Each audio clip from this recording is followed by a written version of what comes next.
শিক্ষার্থীরা, আশা করি তোমরা সবাই ভালো আছো। আজ আমরা শিখবো কোয়াড্রেটিক ইকুয়েশন। কোয়াড্রেটিক ইকুয়েশন কি এবং সেটা কিভাবে সলভ করতে হয় সেইগুলো নিয়ে আমরা আজকে বিস্তারিত আলোচনা করব। আমি আজ এই পর্বে শুধুই দেখাবো স্ট্যান্ডার্ড ফর্ম থেকে কিভাবে তার রুট নির্ণয় করা যায়। পরে আমরা এক্সাম্পল সহ আরো বেশ কিছু জিনিস শিখবো। আচ্ছা, এখন আমরা আসি প্রথমে কোয়াড্রেটিক ইকুয়েশন কি। Quadratic equation is a second degree polynomial equation in a single variable. আসলে সিঙ্গেল ভ্যারিয়েবল আমরা যখন x ইকুয়ালস টু 2 লিখি, এটার অর্থ হলো x টাকে ভ্যারিয়েবল বলা হচ্ছে আর a কিন্তু কনস্ট্যান্ট। আমরা 2 এই সিম্বল দিয়ে আমরা যে অ্যামাউন্টটা বুঝি সেটা কিন্তু কখনোই চেঞ্জ হয় না, কিন্তু x এর মানটা এখানে 2 আসছে, কিন্তু এক্স এর মান যে কোনো নাম্বারই আসতে পারে। সুতরাং এক্সটা হচ্ছে ভ্যারিয়েবল, মানে যার মানটা ভ্যারি করছে। তো X plus Y equals to 0, এখানে কিন্তু এক্স এর মান এবং ওয়াই এর মান দুইটাই আমাদের অজানা এবং দুইটার মান যে কোনো কিছুই হতে পারে। যেমন এটা এক্স এর মান 5 হতে পারে, ওয়াই এর মান -5 হতে পারে। এক্স এর মান 10 হতে পারে, ওয়াই এর মান -10 হতে পারে। এই যে চেঞ্জ হচ্ছে, সুতরাং এক্স এর মান ওয়াই এর মান যে কোনো কিছুই হতে পারে, সেই কারণে এখানে দুইটা ভ্যারিয়েবল। তো আমাদের কোয়াড্রেটিক ইকুয়েশনে থাকতে হবে কি সিঙ্গেল ভ্যারিয়েবল। তো সিঙ্গেল ভ্যারিয়েবল যদি x plus 2x eight equals to 0 লিখি, তার মানে কিন্তু 3x ইকুয়ালস টু 0 হয়ে যাচ্ছে। তো এখানে একটা জিনিস আমাদের খেয়াল রাখতে হবে, এক্স এর পাওয়ার কত। এখানে দেখো এক্স এর পাওয়ার 1, এখানেও এক্স এর পাওয়ার 1, সে কারণে কিন্তু আমরা এই দুটা যোগ করতে পারছি। তো এই পাওয়ার 1 তার মানে এটা ফার্স্ট ডিগ্রি, তো সেকেন্ড ডিগ্রি হতে গেলে এক্স এর পাওয়ার 2 হতে হবে, তার মানে x square plus 2 equals to 0। এখানে কিন্তু এটা সেকেন্ড ডিগ্রি বলা হচ্ছে।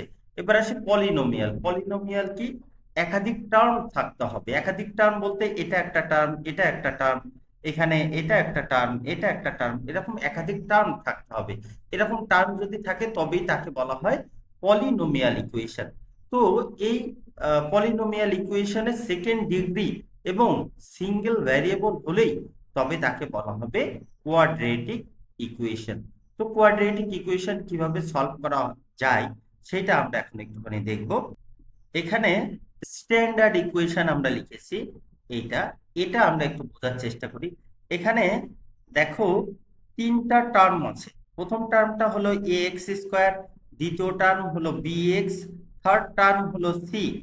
তো তিনটাতেই দেখো এক্স বিশিষ্ট টার্ম বা এক্স বিশিষ্ট পদ আছে। সেটা কিভাবে, প্রথমটা এ এক্স স্কোয়ার তার মানে এক্স এর পাওয়ার 2, দ্বিতীয়টা বি এক্স তার মানে এক্স এর পাওয়ার 1, তৃতীয়টা কিন্তু C X to the power 0 equals to 0। এখানেও কিন্তু এক্স টার্ম আছে, এক্স টু দা পাওয়ার 0 মানেই কিন্তু 1। তাহলে তিনটাতেই কিন্তু এক্স বিশিষ্ট পদ আছে। এরপরে আসি এ বি সি, এই তিনটা কি, এই তিনটা আসলে কনস্ট্যান্ট, মানে এই তিনটা কিন্তু ভ্যারিয়েবল নয়। এই তিনটাকে বলা হয় কোএফিসিয়েন্ট, বাংলায় যেটা বলা হয় সহগ। তার মানে এইটাকে কিন্তু আমরা এইরকম লিখতে পারি যে 2x² plus 3x plus 4 equals to 0। এখানে কিন্তু এই যে তিনটা টার্ম আছে এবং প্রত্যেকটাতে এক্স বিশিষ্ট পদ আছে।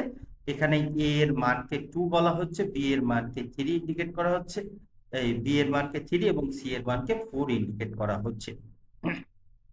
এখানে একটা বিষয় খুব খেয়াল রাখতে হবে, এর মান কিন্তু কখনোই 0 হতে পারবে না। এর মান যদি 0 হয় তাহলে এই টার্মটা 0 হয়ে যাচ্ছে, তখন কিন্তু এর সেকেন্ড ডিগ্রি কিন্তু এইটাই মিন করছে, তখন কিন্তু সেই ইকুয়েশনটাকে কিন্তু আমরা সেকেন্ড ডিগ্রি বলতে পারবো না। সুতরাং এর মান অবশ্যই হতে হবে নট ইকুয়ালস টু 0।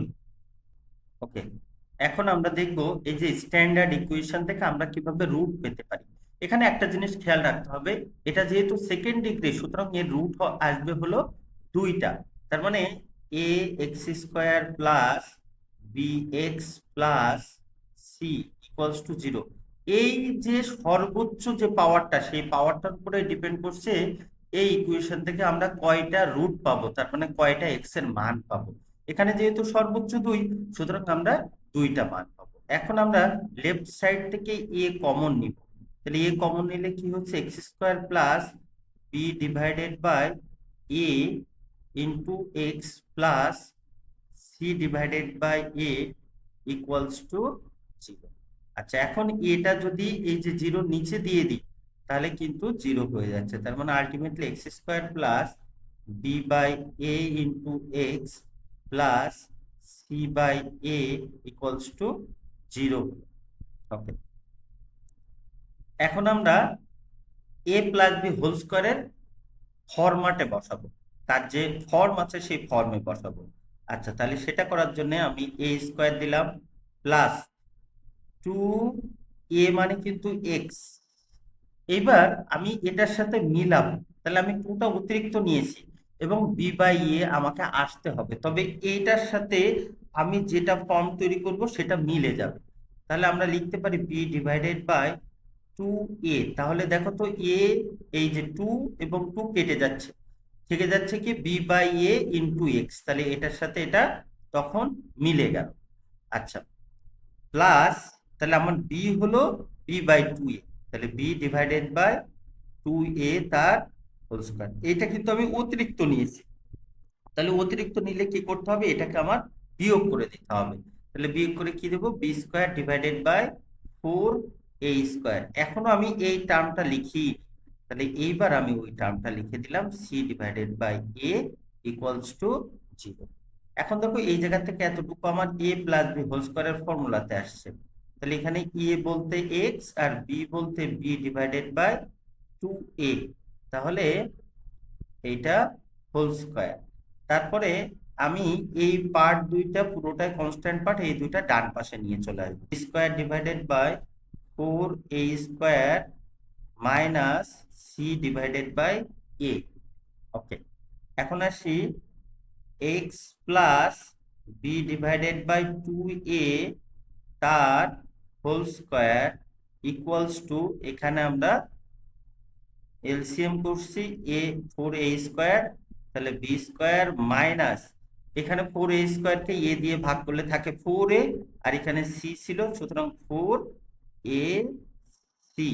আচ্ছা, এরপর X plus B divided by 2a equals to, আমরা দুই পাশে রুট করছি, তাহলে ডান পাশে এখানে প্লাস মাইনাস হয়ে যাবে, B square minus 4ac divided by, দেখো 2a তার হোল স্কয়ার আর পুরোটা হচ্ছে, তাহলে এখান থেকে কি আসছে, X plus B divided by 2a equals to plus minus B square minus 4ac তার রুট ডিভাইডেড বাই 2a।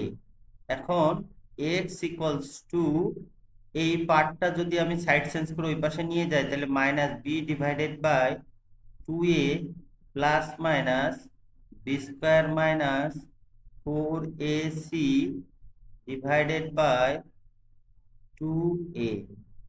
আর একটু কাজ করব, সেটা হলো x ইকুয়ালস টু, বাম পাশে যদি আমরা এলসিএম করি 2a, তাহলে এখানে কি থাকছে, minus B plus minus B square minus 4ac divided by 2a। এটাই হলো আমাদের ফাইনাল।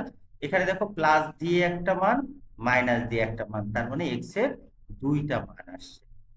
এইভাবে এইটা হলো রুট। আমরা পরের ভিডিওতে দেখব কিভাবে প্র্যাকটিক্যালি আমরা যে কোনো একটা কোয়াড্রেটিক ইকুয়েশন, মানে এই যে এক্স এর দুইটা রুট ব্যবহার করে আমরা দুইটা মান বের করতে পারি। ওকে।